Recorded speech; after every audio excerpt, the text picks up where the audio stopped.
जिंदगी में 4 दोस्त स्कूल में पढ़ते थे।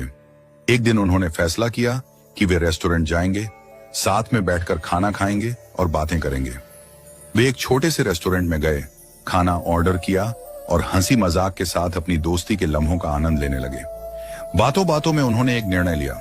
आज के बाद वे ठीक 40 साल बाद इसी जगह मिलेंगे। वे तब तक अपने अपने करियर में व्यस्त रहेंगे और सफलता हासिल करेंगे। शर्त यह थी कि जो सबसे देर से पहुंचेगा वही पूरे खाने का बिल चुकाएगा। समय बीतता गया। चारों दोस्त अपनी अपनी जिंदगी में आगे बढ़ गए। कोई बिजनेसमैन बना, कोई वकील, कोई जज और कोई अध्यापक। सभी अपने कार्य क्षेत्र में सफलता की ऊंचाइयों को छूने लगे। 40 साल बाद अब वह छोटा सा रेस्टोरेंट एक भव्य 5 स्टार होटल बन चुका था और वहां काम करने वाला एक साधारण वेटर अब उस होटल का मालिक बन चुका था। वह भी उस दिन का इंतजार कर रहा था। समय आया और पहले एक दोस्त पहुंचा, फिर दूसरा, फिर तीसरा। वे एक दूसरे से मिलकर बेहद खुश हुए, लेकिन चौथा दोस्त अभी तक नहीं आया था। थोड़ी देर बाद होटल के रिसेप्शन पर फोन आया। होटल मालिक ने फोन उठाया और कहा, आपके चौथे मित्र ने कहा है कि आप लोग खाना शुरू कर दीजिए, वह बस आने ही वाले हैं। तीनों ने सोचा कि शायद वह किसी काम में फंस गया होगा और सबसे देर से आने वाला वही होगा।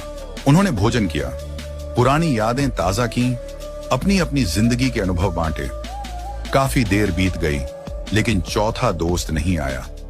जब बिल मंगवाने का समय आया तो होटल मालिक ने कहा, बिल पहले ही चुका दिया गया है। तीनों हैरान हुए। किसने? होटल मालिक ने जवाब दिया, आपके मित्र ने। थोड़ी देर बाद जब वे जाने लगे तभी होटल के बाहर एक सरकारी गाड़ी आकर रुकी। गाड़ी से शहर के कलेक्टर उतरे। कलेक्टर ने तीनों दोस्तों के पैर छुए और कहा, अंकल नमस्ते। तीनों हैरान रह गए। ये कौन है और हमारे पैर क्यों छू रहा है? कलेक्टर ने नम आंखों से कहा, मैं आपके चौथे मित्र का बेटा हूं। तीनों अवाक रह गए।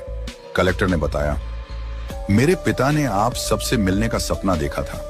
वे बचपन से ही इस दिन का इंतजार कर रहे थे, लेकिन 2 महीने पहले कैंसर से उनका निधन हो गया। मरने से पहले उन्होंने मुझसे कहा था कि अगर मैं उस दिन जीवित न रहूं तो तुम मेरी जगह वहां जाना। उन्होंने कहा था, मैं सबसे ज्यादा देर से आऊंगा, इसलिए बिल भी मैं ही चुकाऊंगा। ये सुनकर तीनों दोस्तों की आंखें भर आईं। तीनों दोस्तों को अपने मित्र की मृत्यु का गहरा दुख हुआ, लेकिन उससे भी ज्यादा दुख इस बात का था कि 40 साल तक वे एक दूसरे से नहीं मिले। क्यों इतनी जिद की कि 40 साल इंतजार करना पड़ा? क्या फायदा ऐसी शर्त का जो दोस्ती से ज्यादा महत्वपूर्ण हो गई? आज हम भी अपनी जिंदगी में यही गलती कर रहे हैं। हम अपने परिवार, रिश्तेदारों और दोस्तों से मिलने का समय नहीं निकालते।